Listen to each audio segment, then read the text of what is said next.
atmosphere. But we're not here for the weather report. It is super exciting to be here. My name is Uri Schneider, and this is the Transcending Stuttering podcast, and having Elaina Kefalianos. How'd I do? Beautifully. Yeah, it's all Greek to me. But Dr. Elaina Kefalianos comes to us down from Australia, and she is involved in some awesome tidal shifts. And we're not talking about surfing, okay? Elaina is the lead of teaching and senior lecturer at the University of Melbourne. She has 13 years of clinical and research experience. She's really interested in helping us understand the development of stuttering and the recovery in the population level studies, and improving the management of how we engage and work and understand and empower children who stutter. In addition, she's also the Vice President for Stuttering Association for the Young, Australia. And if you're familiar with the Stuttering Association for the Young, organization called SAY, started by Taro Alexander out of New York, they are touching different parts of the continent and now going around the world. So Elaina is Vice President of SAY Australia. It's a nonprofit reaching out to young people ages 7 to 18. Taro taught me that. It's called Kids Young People. I love it. They're no less people than others. And some of her research is working on all kinds of novel creative arts programs to improve psychosocial outcomes for these young people. She's also, if she wasn't busy enough, a chief investigator for the Effective Stuttering Treatment Project, working with colleagues in the University of Oslo, Norway. She probably does as much Zooming and globetrotting as I do, and that says a lot. So I feel for her, and I'm grateful that it's 11 p.m.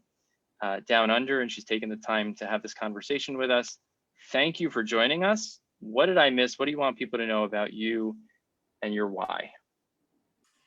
Thank you very much, Uri. So, well, you've covered the crux of it there, but I suppose my why when it comes to the world of stuttering is basically to try and further improve the landscape here in Australia in terms of what we're offering people who stutter, and particularly young people who stutter at the moment. Now, for a lot of us, at least my kids are very into nature. So we're very into wildlife and nature. There are some things that are unique to Australia, if some of you don't know, besides being a big island.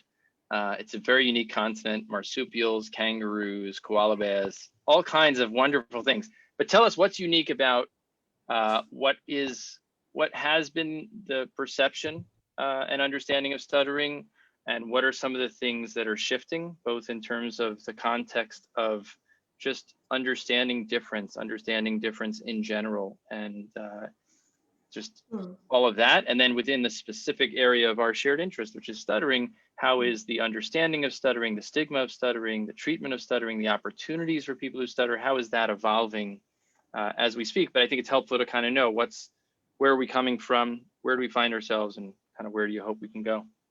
Yeah, so I think, to look at where we've come from first, I think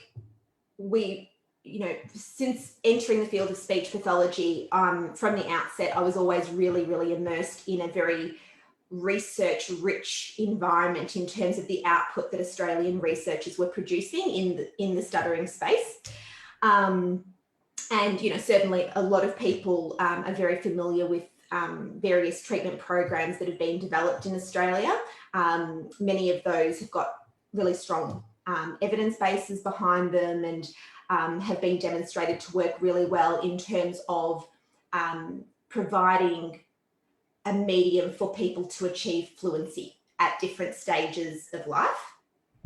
So I think when I think about my own personal journey with understanding the stuttering landscape, if you like, and how we manage it and how we look at it here in Australia, I think certainly going through university, there was always an acknowledgement of the impact that stuttering can have on an individual. So in terms of the impact that it can have on their mental health, or the impact that it can have on their quality of life, or the impact that it can have on their sense of self. But a lot of the focus in terms of management or in terms of support for people who stutter was very focused on speech outcomes. And generally speaking, I would say if you had a client who presented to you with any sorts of mental health challenges or any other sorts of comorbidities, those people, you would generally refer them to a psychologist for, as an example, let's say cognitive behavioural therapy if they were experiencing anxiety. But that was kind of the extent of the management. So where we've kind of slowly progressed toward, I think, is that there's been a huge amount of research that's come out in recent years, really painting a very full and very strong message to highlight just how prolific the impact of stuttering can be on an individual in all the different ways that we've just been talking about. And I think as that momentum has grown and grown, and I then couple that with my experience as a clinician, where I would be sitting across the table from these young school-age children who, you know, I'd be treating them, I'd be providing them with treatment to address their fluency, or to establish fluency rather. And I'd have these kids sitting across the table from me crying because they were either frustrated that they weren't yet fluent, or they were, you know, unfortunately, maybe one of those children who were a bit older and who were going to need to change the way that they talk to achieve fluency, rather than receive a treatment that creates a generalization of fluency, if you like.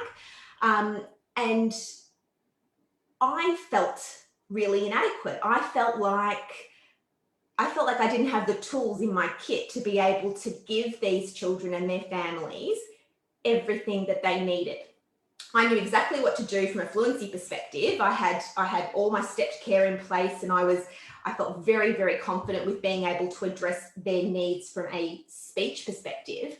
But in every other way, which, you know, if you think about, you know, that very historical and famous Sheehan's iceberg model, all that stuff beneath the surface, I felt completely inept to be able to handle properly. And I felt like it was really, really highlighting to me a huge gap in our ability to, or in my ability to support these children the way they needed to be supported. And so where that has then brought me to in the now is that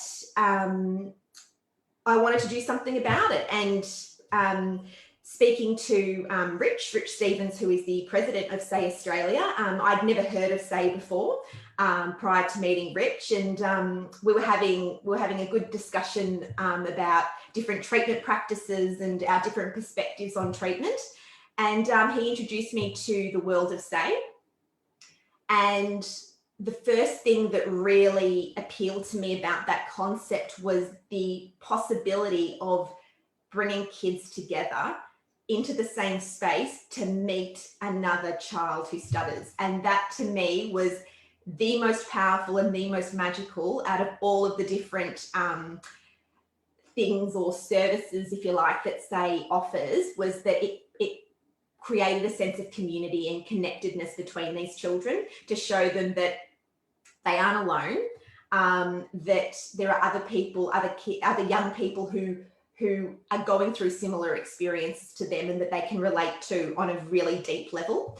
And then beyond that, it provided a medium for me to be able to have possible other answers to working on all those other aspects to stuttering. So all the other possible impacts that stuttering can have on these young people.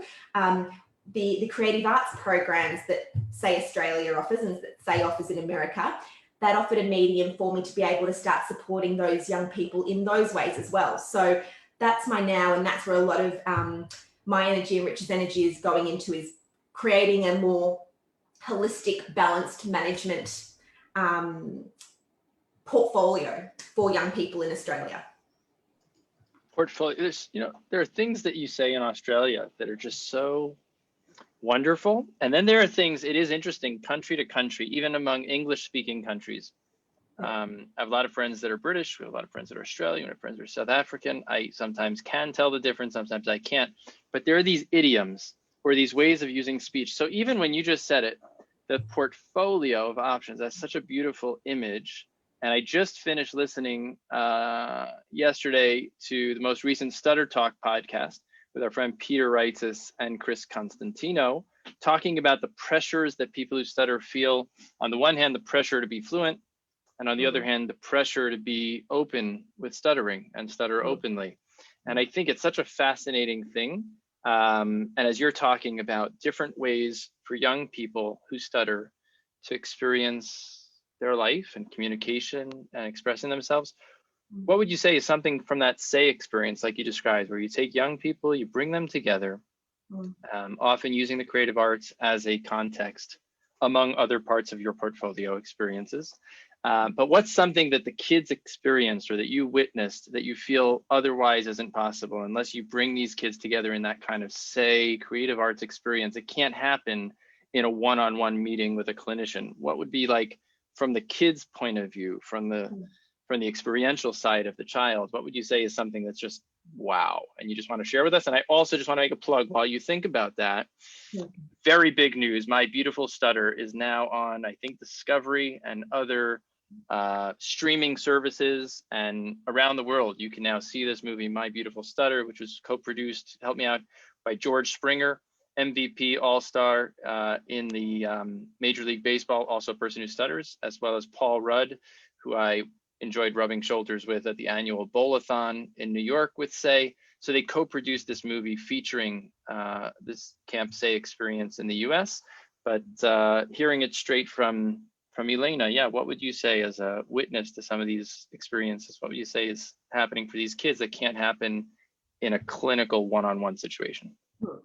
So the one word answer, and when Rich first described Say to me, he described it like this, and I didn't quite believe it could be this powerful until I saw it myself. But in one word, I would say magic.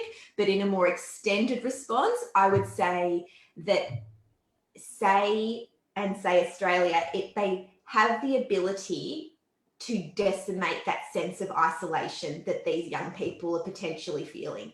And I do not feel at all like that is overstating what some of these children experience and what I've seen some of these children experience, the sheer body language that some of our young people have come into their first Say Australia session with, and in the space of even just that first 30 minutes, let alone to the end of a 2-hour session when they walk back out the door to go home, it is like you are looking at and working with two completely different young people at times. It is, as I said, I did not believe how powerful it could be until I witnessed it with my own eyes, but it truly is a piece of magic. Unbelievable. If you're watching this, if you like this and you think this message needs to be heard, drop your comments, drop your shares, your likes. That helps a lot. And if you're listening on the podcast, you can subscribe and check it out on Transcending Stuttering. But I love that line. I also want to invite people to jot down in the comments your favorite takeaway, decimating that feeling of isolation. Never heard it put that way. The isolation and just decimating it. And I know for young people that I've been a part of their journey, to feel like they have a home, to feel like they have a community, like they found their people. They no longer feel like the one in their school or the one in their community or the one in their family, that there's no one that really gets it. Everybody kind of wants to get it or wants to help me fix it or change it. But the feeling of belonging with a community of others of all sizes, shapes, stripes, colors, etc., all coming together and having that universal connection, that human connection around this, it is magical. I knew you were going to say that. But I loved what you said, decimating the feeling of isolation, because what most people don't realize is if you take, the incidence of stuttering is much greater than people think. It's about 1% of the adult population, roughly. 5% of kids roughly stutter for 6 months or more. But even just that number, which may be under stated is remarkable, because if you're in a stadium, there's like tens, hundreds of people who stutter, but they're all seated in different sections. They never find each other. And what SAY and other experiences like it do, they bring these people together, which is not to say we can't do more and we can't push the bar forward, but it is to say we're not alone. And the power of community is one we can't ignore. People benefit. Everybody is raised up. The community is raised up. People stutter, people don't stutter. Which brings me to another question we didn't prepare, Elaina, but I feel I'm going to toss this one. You have a unique partnership with Rich, in the sense that you lead SAY together. You are also partners in your personal life. Is that right? Yeah. So what could you share about being a person who doesn't stutter, as I am, and as you are, and many of us in this professional space, as well as others who are in the professional space who do stutter. But those of us that don't stutter, we have a unique perspective. And those of us that, and I'm not, are coupled with someone who stutters. How has that enlightened you or informed your portfolio of understanding? Well, obviously, the obvious answer there is it gives you a level of insight into their own experiences, which go beyond what you read in the literature, because you're not just getting those generic statements around anxiety or isolation or bullying. You're getting real life, real lived examples of moments in this person's life, in my case, in Rich's life, where either he's been treated really poorly simply because he speaks a bit differently to the next person, or where he's been disadvantaged in some way, again, simply because he speaks a little bit differently from time to time compared to the next person. So of course, there's going to be that level of that extra level of insight that I get from him sharing his own experiences with me. But I think the learning that I've done that I couldn't necessarily prepare for was my own personal experiences becoming the partner of somebody who stutters, in terms of the feelings that you go through. Rich has quite a mild stutter now. Many of our friends, when they first met him, I actually don't even know how many months it was before, he kind of just casually would mention the fact that he stutters, and they would, sorry, you what? And just they hadn't picked up on anything in his speech to indicate that he was a person who stutters, right? But certainly on those few moments, I remember very, very early on in our relationship, and the first time that Rich experienced a really strong block. And I remember the learning I did in that moment, because naturally, I think there's a tendency to want to help your partner in a moment of difficulty. But then, you also have your clinician hat on, where I've got that past knowledge to say that, you want to give a person who stutters the space to say what they need to say in the time that they need to say it in. And I remember experiencing that very real conflict at the time, because what I wanted to do clinically and what I wanted to do as a partner who loves somebody were two very, very different things. And I suppose that for me was a really big lesson and a really big learning process and change in my mindset, I would say. Amazing. What would you say is unique to the Camp SAY experience in the way it's being, developed in Australia? Because you guys, like I said, you have different ways of doing so many things. So from an international point of view, I think in our Transcending Stuttering cohort of SLPs, we're dealing with interesting questions of how you weave in self-acceptance. So one of the speech therapists in the group is working in the Netherlands and working in Germany, and she was talking about some of the unique challenges in different countries and continents and cultures. Obviously, certain families have their own subculture, certain communities have their own subculture, but then we have differences between us and different continents and how we look at these things. So from an international way to kind of enlighten us in other places as well, what are some things you've considered and done to bring this into Australia that could be informative also for others doing this in other places? In terms of camp specifically?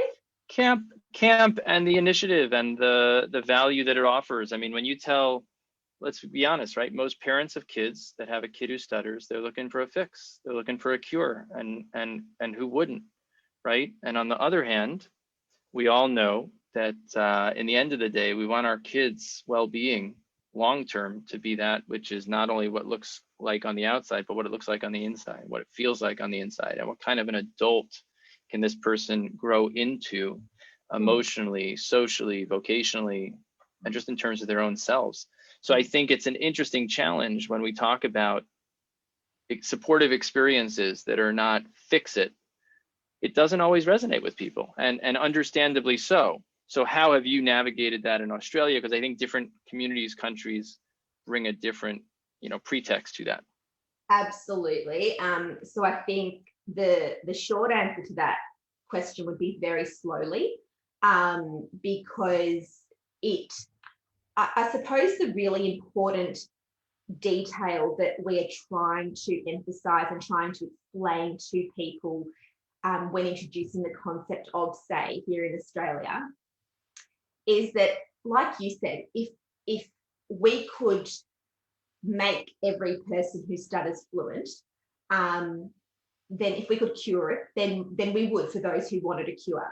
But reality is that as young people, as kids get older and they become young people in the school age years, the likelihood of the treatments that we have available being able to completely eliminate the stuttering will slowly decline. For some young people, absolutely it works. I've seen myself that I've treated school-age children who stutter with great success in some instances, and then in others, I've not experienced the same success. And the reasons for that, I don't know. I'm the same clinician in every situation.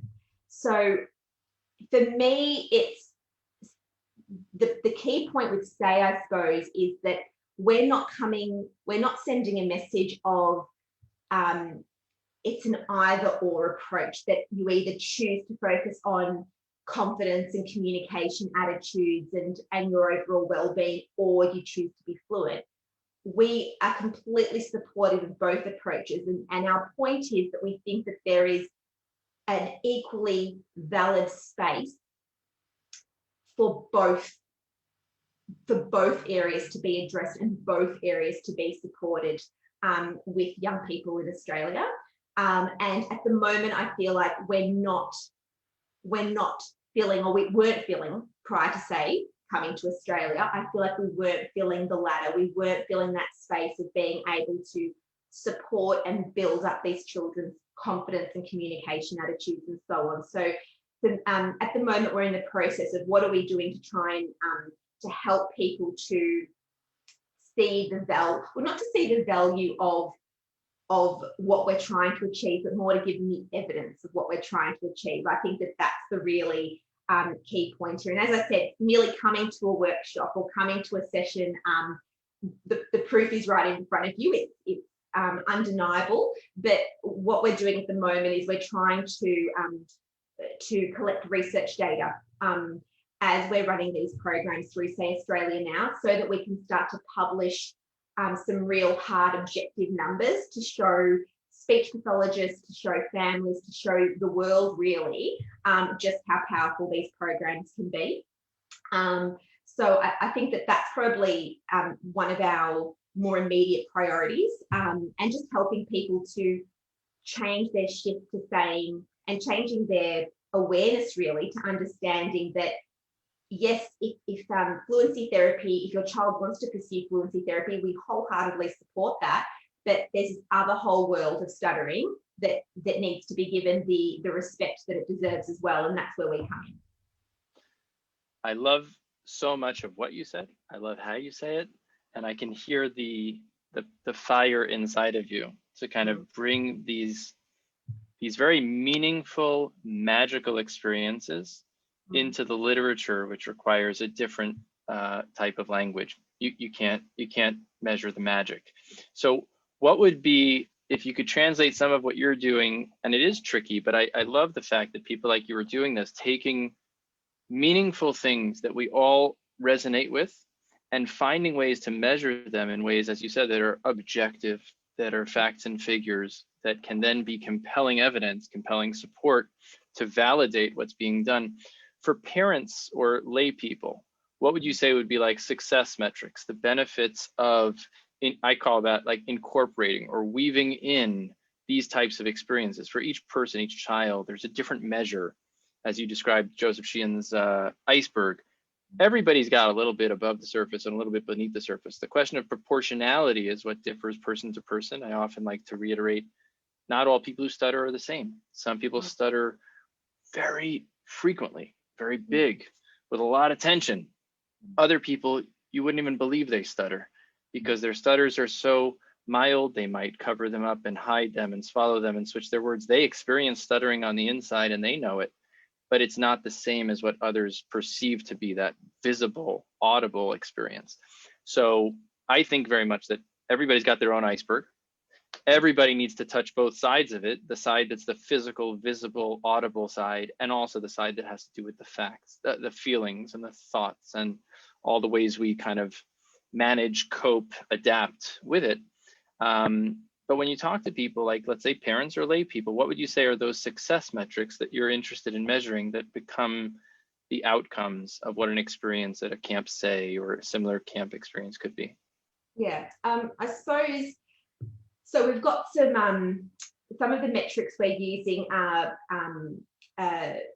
fixed metrics that are looking at things like our young people's mental health, so changes to their mental health, changes to their communication attitudes, changes to their attitudes toward the stuttering itself, and changes to their quality of life. And then I can't quite remember the wording you just used, but it tapped into that idea of individualization and the individual experiences that our young people are having, and how their experience at say is impacting on them in their own lives. And so another part of our process at the moment is just collecting stories from parents and stories from families about very clear, distinct changes that they've seen in their children through the process they've been through. So as an example, the mother of one of our young people, who's only 7 years old, I remember this is going back a few months now, but she forwarded Rich an email that she'd received from this young person's speech pathologist saying, I've just received a phone call from her teacher saying that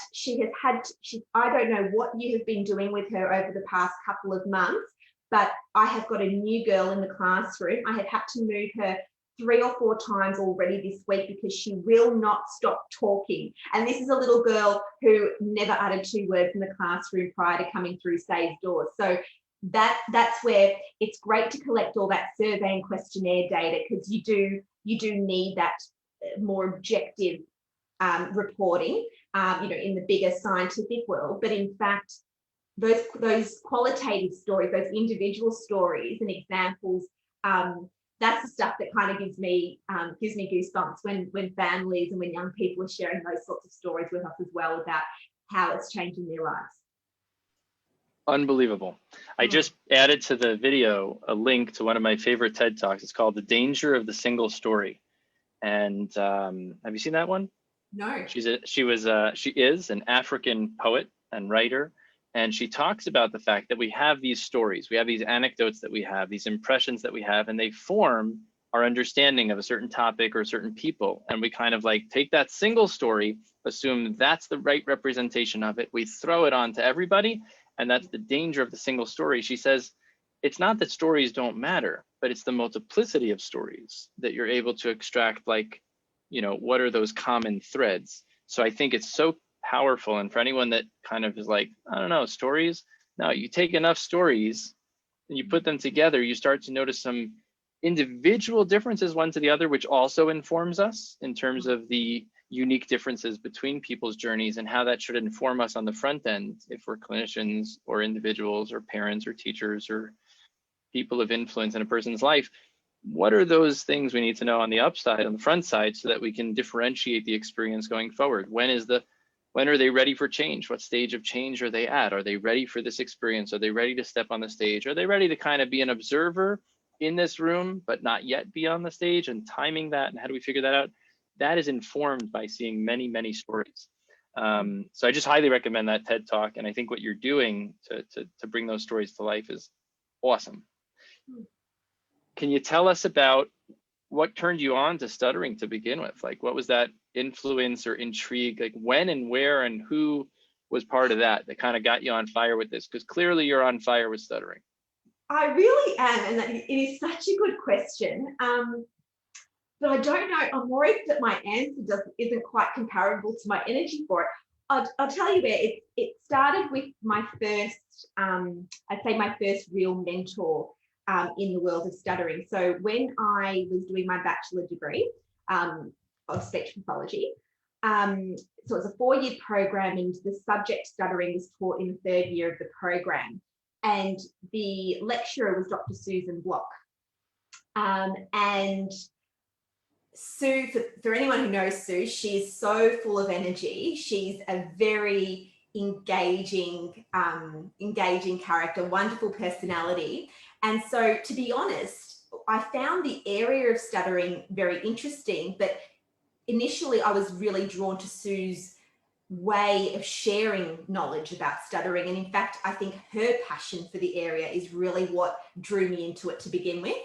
And so because of that, I then applied to do honours in my final year of my bachelor's degree, and I really wanted Sue to supervise me.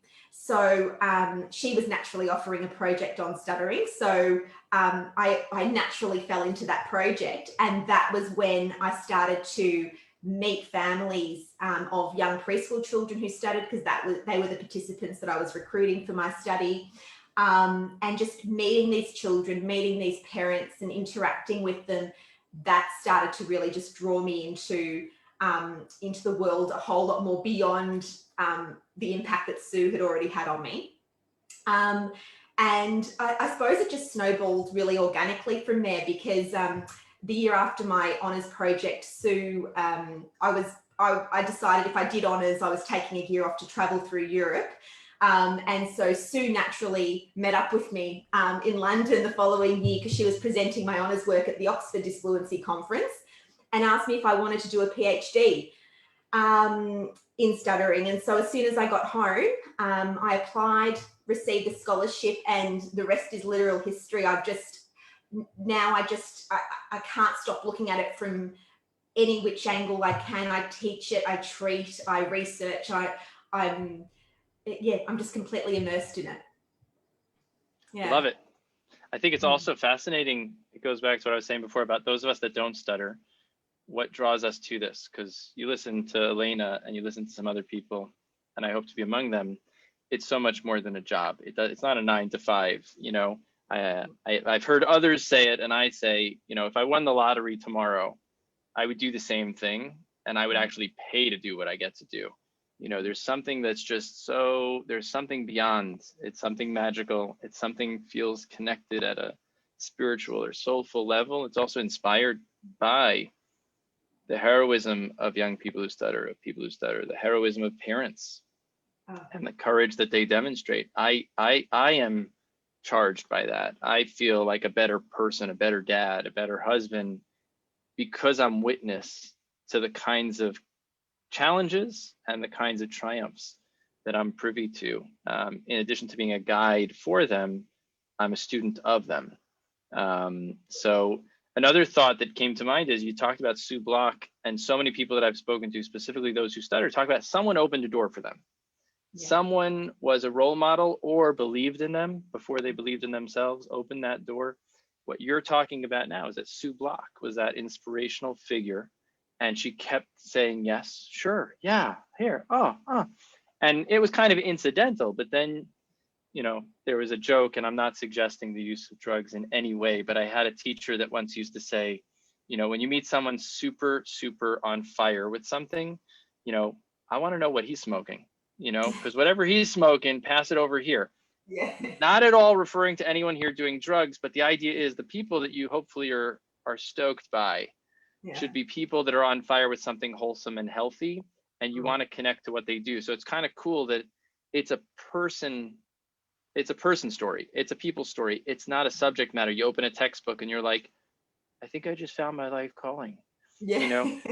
So I think for those of us that have access to people, reach out. I think this podcast has been that. I've gotten messages from grad students and undergrad students that they're getting on fire listening to people like you, Elaina, and many of the other guests. And then on the flip side, those of us that have what to give, whether we're a person who stutters, whether we're a speech language pathologist, to make sure that we keep our doors open for people to access and this time of COVID, which we're still getting through, everybody's accessible because everyone's kind of traveling less busy, less running around to some degree. So you can reach out to anybody. So I just want to encourage people to reach out. Yesterday we did a Clubhouse conversation. You can check it out at Schneider Speech. We're just checking it out. We're going to try to create a Transcending Stuttering space on Clubhouse. We had Chris Wenger, better known as Speech Dude. Do you know Speech Dude? Yep. Not personally. Okay, I know him personally. I just want to give me like 3 adjectives that come to mind when you think of that guy. Oh, you've put me on the spot. Okay, I'll take you off the spot. Give it a go. I'll take you off the spot. Okay, the man is a tattooed rock star, creative beyond belief. He's just a machine of positive energy. I like to say you better wear a mask around him because he's contagious. He is so high energy. By the time you're done, you're pumped. If only you had the biceps of that guy. So Chris and I became good buddies.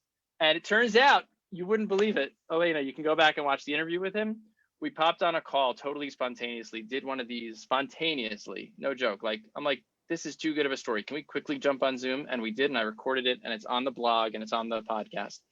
And he said that back in the day as a student, he was watching the documentary Transcending Stuttering. The inside story came out in 2004. He said it completely shifted his thinking about stuttering, opened up a whole new way of approaching kids and young people and people who stutter. But what was really cool, the other guests that collaborated with me, so many women in the field, right? So I said, why don't we have 3 dudes who are speech therapists? So it was Speech Dude himself. Then we had Eric Raj. I'm sure you know Eric. Eric is a rock star from New Jersey. And myself just kind of like facilitating these 2 rock stars. And there we were, and somebody pops on Clubhouse. You can't record them. They're live podcast style, but they're not recorded. Guy pops on and he says, I just want to thank you, Eric. 8 years ago, I reached out because I needed some direction, whether to go into speech or not. And you were so gracious. That's 8 years later. And now I'm an SLP in the schools in LA. And I just want to thank you. So Sue Block was there for you. You got to be there for others. And I just want to encourage anyone that's listening that's a student, just reach out. I think most of us that do this, again, we want to share the fire. And the beautiful thing about fire is when you share a flame, when you share a candle, you don't lose. The 2 flames at the beginning, they actually burn brighter, and then you can separate them and they each burn independently and nobody loses, everybody wins. And you can spread it by passing the candle, passing the fire. So I'm just riffing on that, Elaina. I love that. Yeah, so it's like campfire time at Camp Say. You could tell that story. Or maybe Cody Packer will steal it. We'll see. Yeah. So what about Norway? I mean, again, it's summer down by you, but up there it's kind of cold. What is the work you're doing over there? What's the nature of it? What's the collaboration all about? Got some great colleagues up there whose names I have trouble pronouncing with all the different vowel symbols. So Ase, we hung out in Ase? Osa, yeah. Osa, we hung out in Croatia last year. She's drinking the juice that you're drinking, clearly. Also equally on fire. No doubt. So what can you tell us about the good things coming out of that collaboration or the work that you're doing there? Yeah, so they're a wonderful group from mostly from the University of Oslo, but they basically, oh gosh, how many years ago was it now? I think we've been collaborating on some level for about 5 or 6, no, much longer. Gosh, since 2011, actually. Gosh, that's gone quickly. How's that possible? Because you're only like 25. Oh yeah, absolutely. Well over a decade now that we're talking about it. I'm feeling old the more you keep reflecting on adding years to this. So let's just say it's been a good time. It's been a a very run. good time. It's been such a good time. It's passed by so quickly.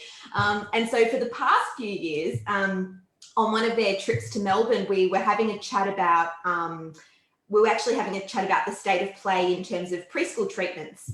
And we decided that we wanted to look at exploring other possibilities in terms of, diversifying treatment options that might be available for preschool children who stutter.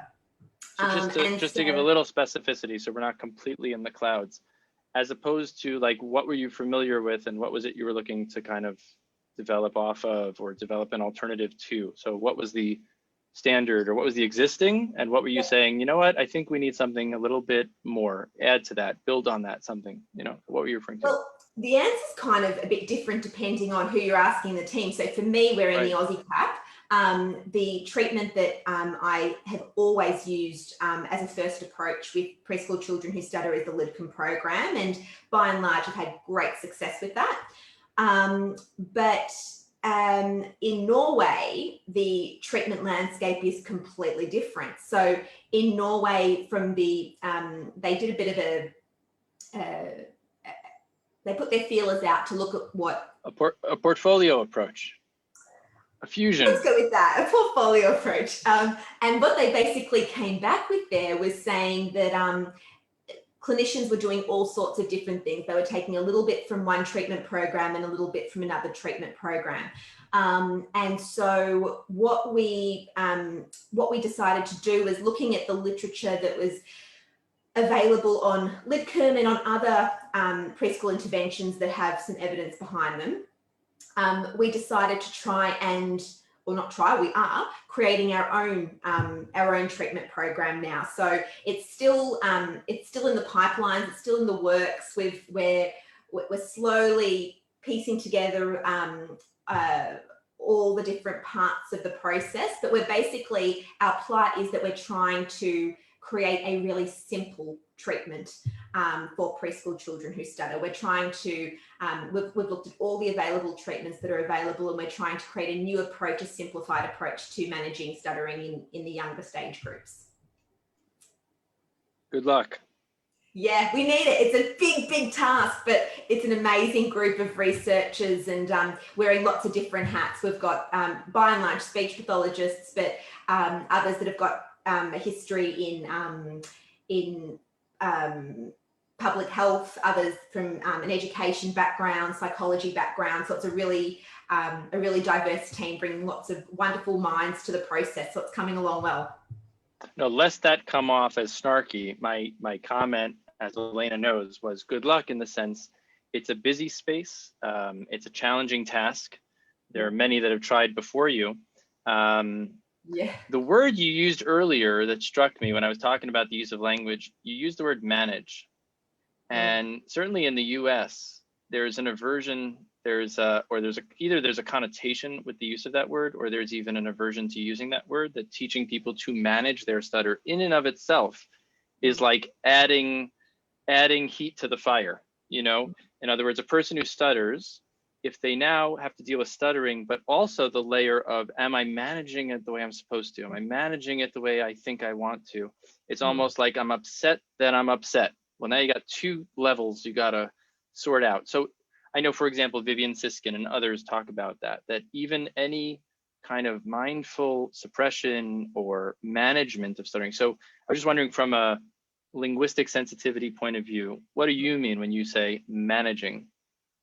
So I think that's more of an umbrella. So I completely take your point. And in fact, as soon as you said that, it put me back to the question you asked me about what I've learned as the partner of somebody who stutters. So I'll circle back to that in a second. But I think when I say that word, I use it at quite a superficial level, actually. So I'm more just talking about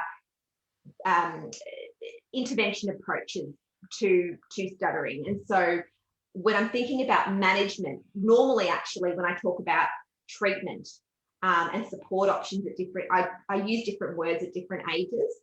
So, and again, that's probably a reflection of my training and the different programs that I have been taught to use. So if I'm looking at fluency therapy for a preschool child, the sorts of words that are more commonly used are things like reducing stuttering or eliminating stuttering. Whereas the really key point, and in fact, another driver for all the work that Say is doing, is that I remember Rich saying to me that the treatments that are available, the prolonged speech, the smooth speech, to think about managing your stuttering, to take on a different way of talking so that you can control the stuttering, or that you can speak fluently, however you want to word it. He gave me a really, really insightful way of thinking about it, and that was, I don't want to talk, I don't want to change the way that I'm talking, I don't want to change my voice just so that I end up having to think about my speech in a different way. I don't want to think about how I'm talking. I just want to enjoy the conversation for what it is, and to have to change my voice and change my speech for the sake of being more fluent does not appeal to me at all. And when he said that, it really, really took me aback, because I must admit that up until that point, I was certainly aware of and advocated for people getting support for addressing their anxiety, let's say. But in terms of looking at their communication experience, I was much more focused on their functional communication, in terms of, are they able to say a sentence?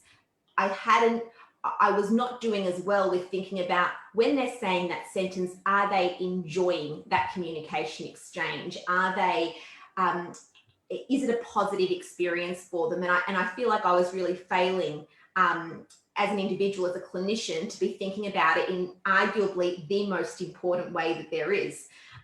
So I take your point on that, and you're probably not going to hear me say manage stuttering again after this conversation. Thank you.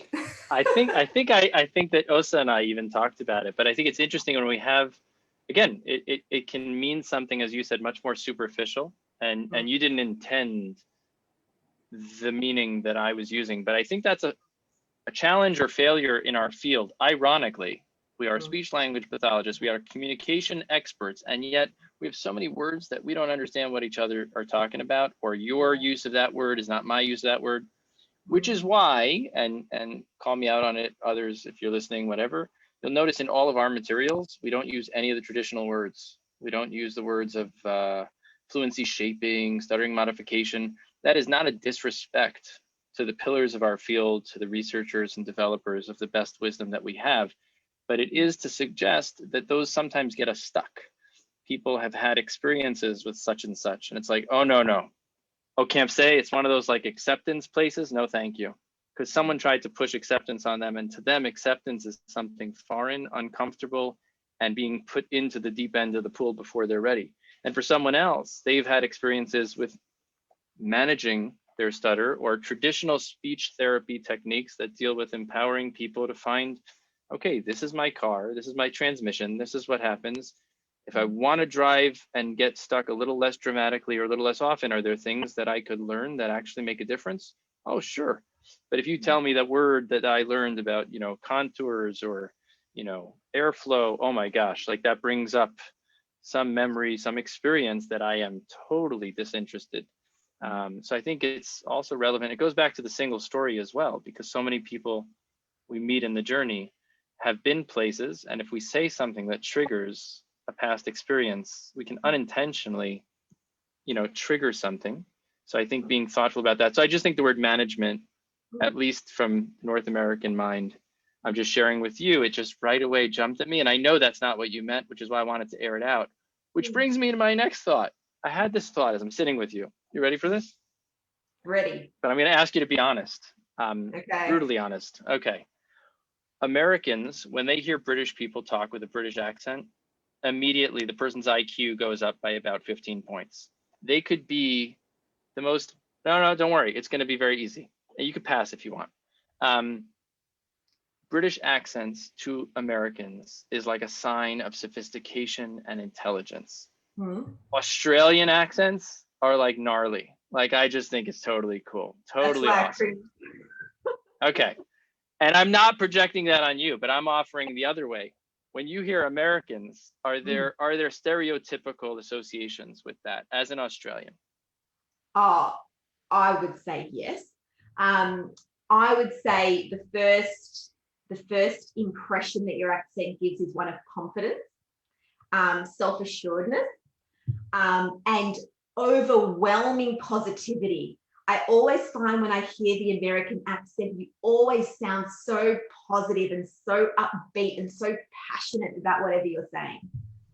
Even if it's something like, oh, that garbage smelled really strong, there's just a passion to it. Everything you guys say. Right. So that's beautiful. And I'm cringing as much as you were cringing at what I associate with Australians.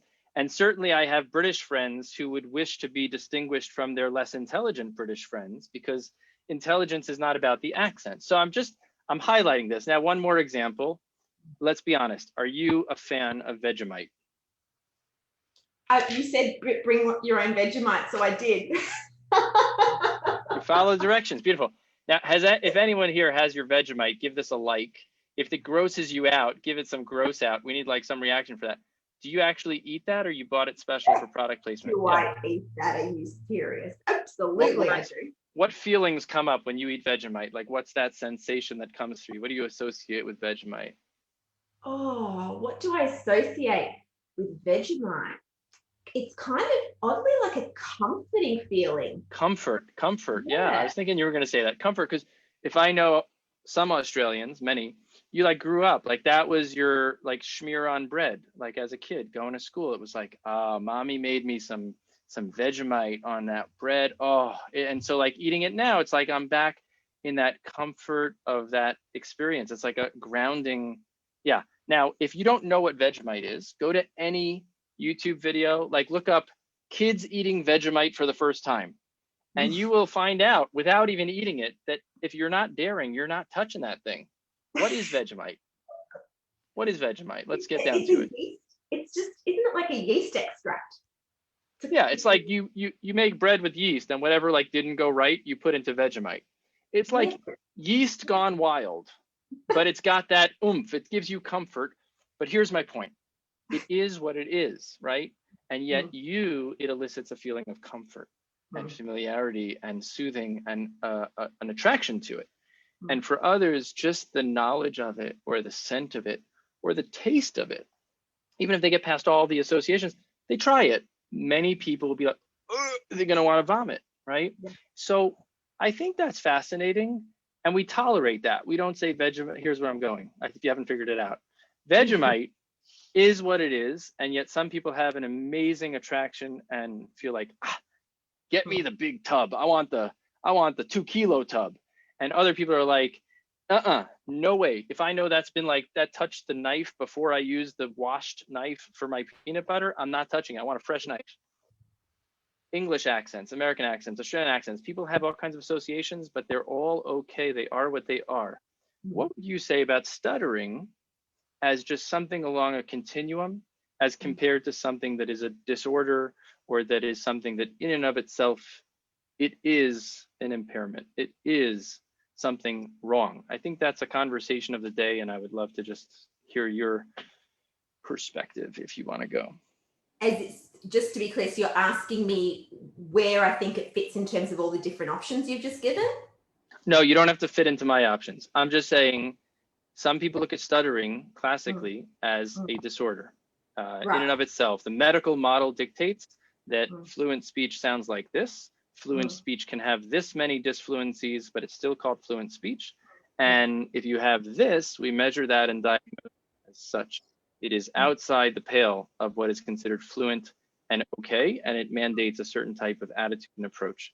So it's a provocative conversation that I think is more nuanced than just black or white. But I was just trying to lead into it with the idea that there are many things that people can have strong feelings about, or feeling of that's different. That accent is not what I'm used to. And then there's the feeling of like, what's not okay. So I just was like tossing that out there to see if you had a reflection on it. You don't have to frame it the way I did. Yeah. No, I think, again, this is largely drawing on my training, and certainly in Australia, because I know, again, this was something that I had assumed would be the same everywhere, but have learned that it's not the case. In Australia, it is classified as a disability. It is classified as a disorder.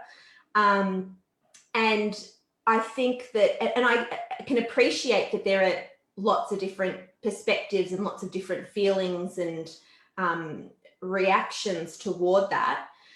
But look, it is such a complicated area to the extent of, like you said before, you spoke about this continuum.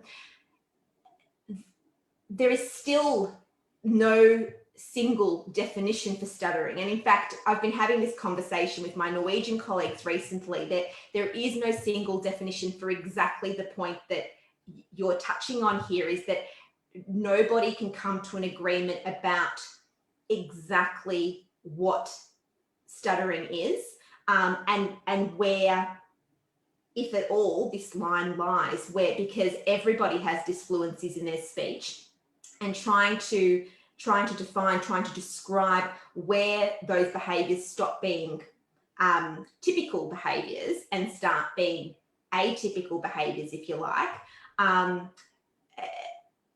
don't think anyone's managed to really to do that yet. So that's a really, I know that that's kind of a really loose, fluffy answer for you, but I think it actually probably reflects my headspace a little bit, which is that it's still quite a messy area, and no one's really, I know people are trying to work really hard at trying to define it.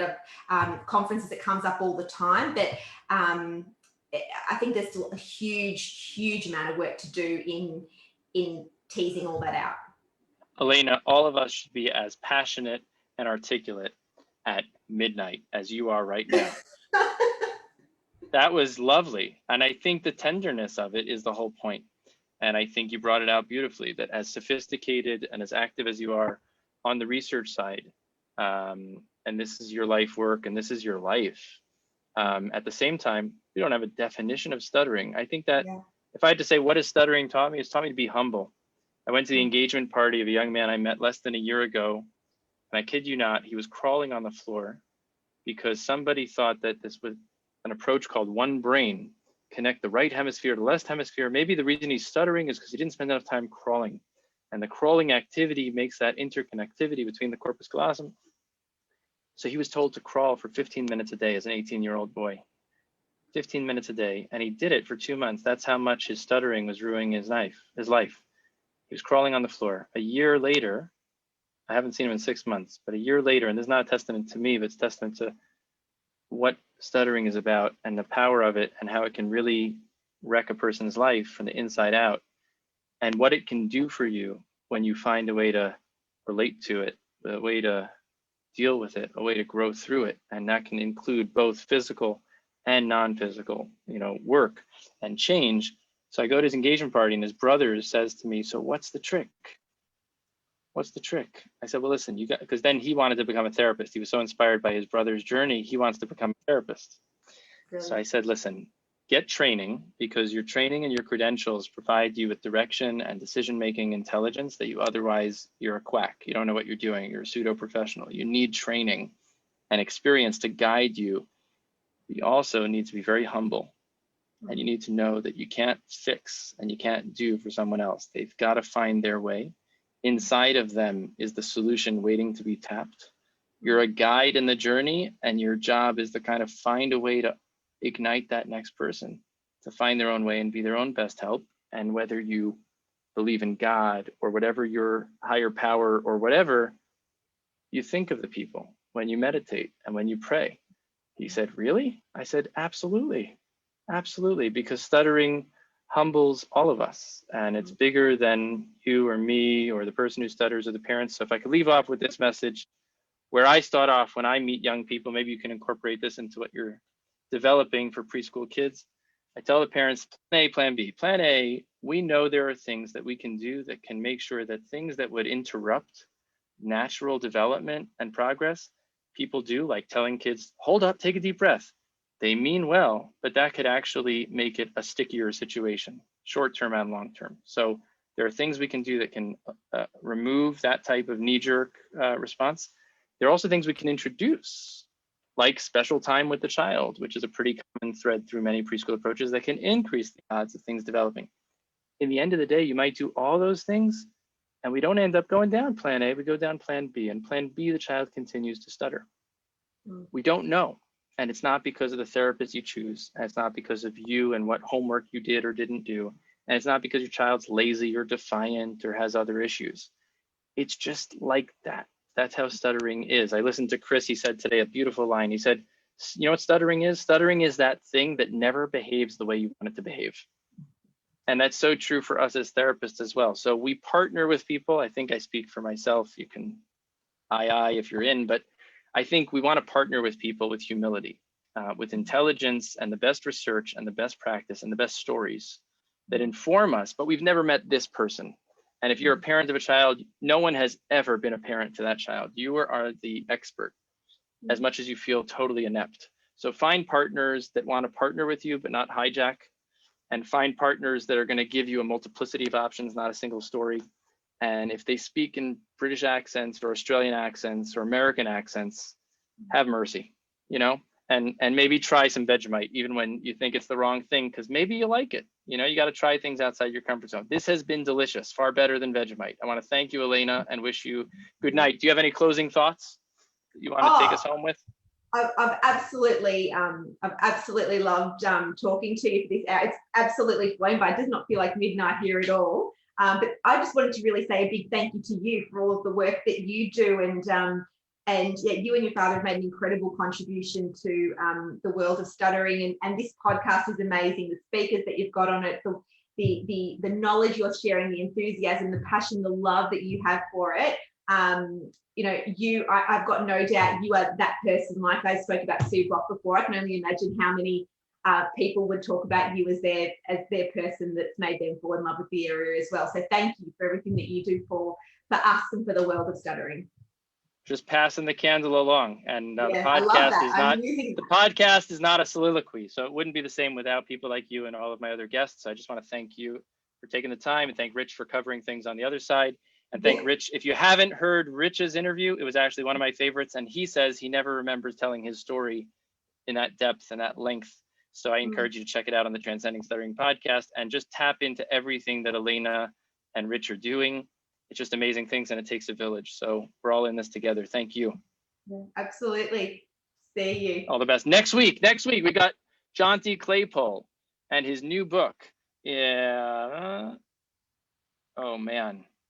When Words Fail Us. Words Fail Us is the name of the book. Jonty Claypole from England. He's artistic director of the BBC, and his book is quite a piece. It's a real tour de, something. So I want to just invite everybody. That's going to be on Tuesday, because next Thursday I've got a holiday observance. But I just want to thank everybody. You can check out more at schneiderspeech.com/our blog. You can see videos of all the past episodes, and check out the Transcending Stuttering podcast. You can download it anywhere and subscribe, and feedback. It's great. Thanks, everybody. Have an awesome day, and stay safe and stay warm wherever you are.